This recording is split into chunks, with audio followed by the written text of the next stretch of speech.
In this lesson, what I'm going to do is continue working with the Mudbox workflow. So one thing that you can do in Mudbox is actually start creating a lot of really cool, interesting textures with stencils. Now, what I mean with textures are not the PNG images that we have been working on. It's actually creating more geometry into the shape to make it look more texturized like this. Now, notice how I'm actually just adding a lot of definitions just by dragging, and this is basically the same thing that we used for when we were working with this the sculpt, but now I can actually apply it directly onto my shape. So this is going to be really interesting. I'm going to be undoing most of these things. I just wanted to show you how the stencils work. You can bring in your own textures if you click on this button and then adding file over here, then see if I wanted to give it some scales. It's a shame this is just going to be a preview, but I would be able to add it with other textures that I have here. Like if I want to make it look like it was a rock, for instance, it was made out of a rock material, and I can actually start painting multiple textures on top of each other. So if I got that one and then I have this one, so I can actually start merging. That is going to be really neat and interesting. But there's two things that I want to do here first. In the previous example, when I did this, notice that if I want to create that texture around the eyebrow, it is coming actually inside of the eye, and that is something I want to avoid. So there's two things that I'm going to work with here in order to avoid it. First off, I'm going to be creating what we know as a sculpt layer. The same way that I have a layer for painting my diffuse and specular and whatnot, if I go to my sculpt layer, in here I can say something like, well, my shape is going to be this, but I can enable and disable that sculpt layer at my own convenience. I can make it so it's less noticeable, so something like this, or I can actually increase it beyond the frame, so doubling the distance. Notice how whenever you are creating this new geometry, you're actually making more shapes. You're incrementing the poly count, and thus this whole thing is going to let you add more resolution onto it and modify those vertex positions. So that is the first thing. The second one is going to be freeze my object. So I'm going to enable my geometry over X, and what I'm going to do is freeze up just the eyeball. So when I do, and I'm going to disable my mirroring, I'm going to start adding more resolution onto this layer. So oops, I want to go for my sculpt, so I'm going to oh, my layer is hidden. I don't know when I hit it, so let me redo that. I'm just gonna destroy this layer. I'm gonna be making a new layer, and here I'm going to start adding this. Notice how all of the faces that are frozen are going to be maintained. This is not going to be affecting anything other than the parts that I'm interested in. So I can be adding these as much as I can. I will need to rotate my shape if I wanted to continue, so something like this. This is going to be really interesting as I'm adding this resolution, and yeah, I'm bringing more character onto my scene. I wanted to break out symmetry here, which basically means that I won't have the same on one side and in the other, just because it's something that you don't really see that often in nature. Like something that is perfectly symmetrical looks like it's man-made. It's not really organic. Nature doesn't really work that way. So with this, if I hide that, these the side that is on the left and on the right is not going to be exactly the same. So that is exactly what I was going for. And now I can unfreeze this thing by just holding control and clicking on that, and see the eyeballs just stayed as eyeballs, what they were supposed to be. So notice how also I'm making a cut in the sphere, and that is something that I cannot replicate with a normal map, but to the best of my abilities, this is what I have in my base resolution. So in order to go up and down in the subdivisions, notice that I'm in subdivision layer 5, I can go to my mesh and say level up or level down. That is going to come up with page up and page down. So page up, I'm already at the highest. Page down, I can go back to the original shape. The original shape is not entirely correct because, as you can see, it is actually having some deformations already applied to the shape. So this is going to be my base resolution. Now in this case, when I keep on going page up and page up and page up, that is just going to give me the highest resolution. So what I want to do now is export that base normal map and apply it onto my base resolution. So in here, what I'm going to do is go to my UV and maps, and I'm going to say extract texture maps, new operation. With this, what I will try to do is create the new maps based on this. So first off, I'm going to do my normal map, and then these are the options that I have for my normal map. I'm going to be applying all of the information from level 5 to level 0. And I want to have an image that is 1K, and the aliasing, usually the highest the better, but I'm going to work with 4x so it doesn't take that much time in camera. And I will save this file in my desktop. So actually I'm going to go to the Pokeball. I created a new folder for Mudbox and I save my scenes here. So this one is going to be my t_Pokeball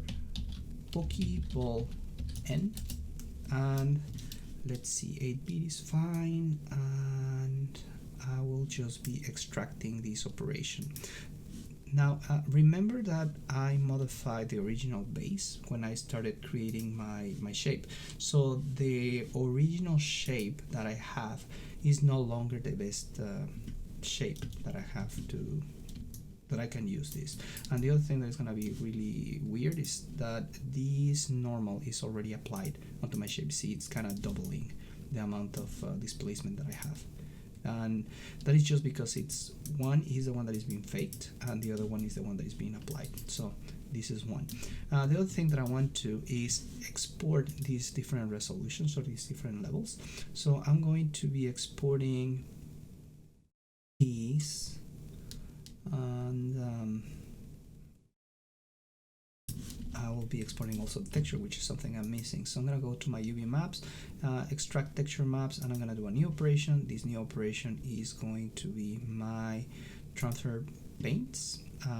This one is going to be from the Pokeball, from the level 5. Pretty much the same thing that I have here, but this one is going to be my paint layers. I also want to export my ambient occlusion, and that is it for both of them. I'm going to be saving these under my t_Pokeball _ and I'll just hit save. So I'm going to be extracting that. I don't know, my selection was wrong. Let me just double check what I had before.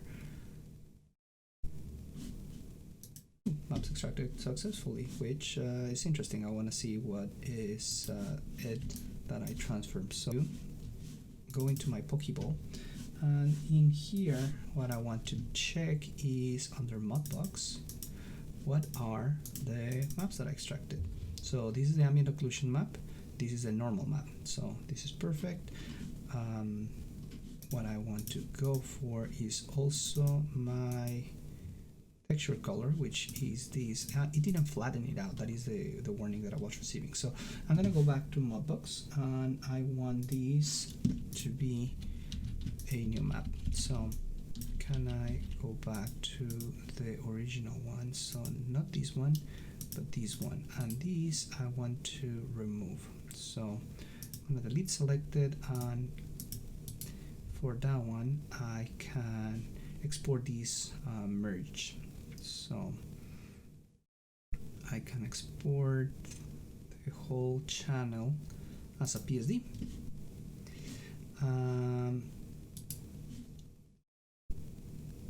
Export channel merged here, sorry. And then I'm going to go on to my desktop, Pokeball, and exports, not Mudbox, yes. And then here, this is going to be my new base color. So PC, and I'm gonna hit save. So with that, I should have my Pokeball, my color for the Pokeball. This is the new thing that I just painted on top on, and this is going to be my normal map. So that is another way of working with creating textures. Now it's a little bit different than what I did in Photoshop, and if I take a look at this, I have my Mudbox file, my PNG textures and whatnot, but I'm missing also my base resolution because that changed, remember? So this one here, I want to be able to go to the very highest one, which is the level 5, and I will select this object. So it's going to be all in yellow, that means that it's selected. I'm going to go to File, and I need to export this selection. That selection is going to come up in the form of, let's do an OBJ file now, so you can see the size difference. And I will go into my Pokeball Mudbox, and this one is going to be my high layer. It's saving the file. It's taking its time because, you know, it's a really large file. There's a lot of vertices that are getting saved. Now what I'm going to do is I'm going to go back to my lowest level, which is level 0. Remember, it's no longer the same shape as I had before because I modified the surface, so it kind of looks a little bit rough and beat up because I actually push on these vertices. Even though I created new vertices on the subdivision, I am affecting the original vertices as well. So this one I'm going to select, and I'm going to go to my file, and I will say export the selection. This one is going to be called low, and I'm going to hit save. So in here in Maya, I am going to be making a new scene. In this case, actually, I'm just going to take out this Pokeball. I'm going to abuse the fact that I already have my materials in place. So I'm going to go to my import, and I'm going to look up for my Pokeball, which is going to be on my workspace, then Mudbox, and this is going to be my low resolution. So that is the one that I want to import. As you can see, it's sort of rough and beat up, and if I assign one existing material like the T Pokeball, that's what I have. So it looks pretty odd.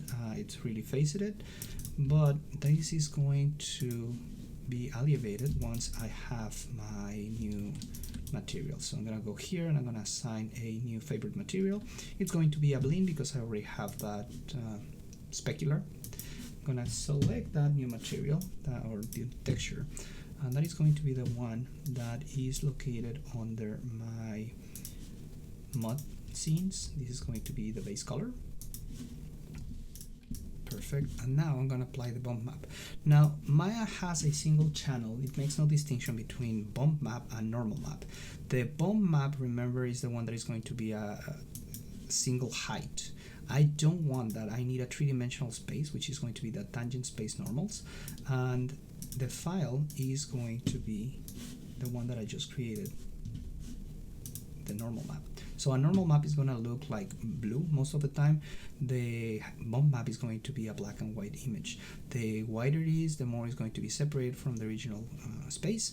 And in the case of normal map, each pixel is going to be representing the direction a normal is going to be taking. There is going to be the red, green, and blue channels. The more red it is, the more the light is going to be bouncing to the right. The more green it is, the more it is going to be bouncing up, and the bluer it is the most it's going to be reflecting towards the camera, so perfectly straight out of the surface. That's why most of these guys are going to be blue. So I'm going to be selecting that, and there you go. That actually gives me the bump map of the shape. It kind of looks like it's modifying the surface, but if you take a look at this in here, it looks nice, but when I turn it around, you can see that I still maintain the profile. So a normal map is not going to increment the shape nor the polygon. See, I still have the same number of subdivisions that I had before, but on the other hand, it looks really faceted. So I guess I can just go to my mesh display and soften the edge. That is going to be a little bit more beneficial, and that is a way of extracting the normal maps. Also, displaying the normal maps with the basic render in Maya is not that great. Arnold is great for displaying normals, but I cannot really just go to the normal or to the Arnold render and expect everything to work. I need to create a new shader specifically for rendering in Arnold, and that is a little bit more advanced than what the class is going to cover. So I don't expect to create any Arnold renderer anytime soon. So yeah, that is it for this lesson. This is how to export the normal map and the diffuse or the base color from Mudbox. I will be taking this bump map or normal map, and I'm going to be making a different one in XNormal on the next lesson. So XNormal is a great tool that has a lot of options to extract, but it's not really going to help me out with the diffuse colors. So that's something I have to do work manually on. And yeah, even though this is not like a perfect example of a Pokeball, I will be making one off camera later, so you get to see how it's gonna differ from this one. This was just basically me playing with the different settings that I have here inside of Mudbox to create more resolution and to make a more interesting or appealing object. I can really easily just create something like a scratch on the Pokeball. Maybe I can just, oops, that's way too strong, but I can probably just say something like I had a cut in my geometry, now it's too low. I have to find a balance here. Probably with the knife tool it's gonna look better, like I have a scar here in the Pokeball. So there's a lot of things that I can do here with a little bit more time and patience. I really just wanted to take a quick look at the options that Mudbox have available for you. So this is going to be it for this video, and I'll see you on the next one.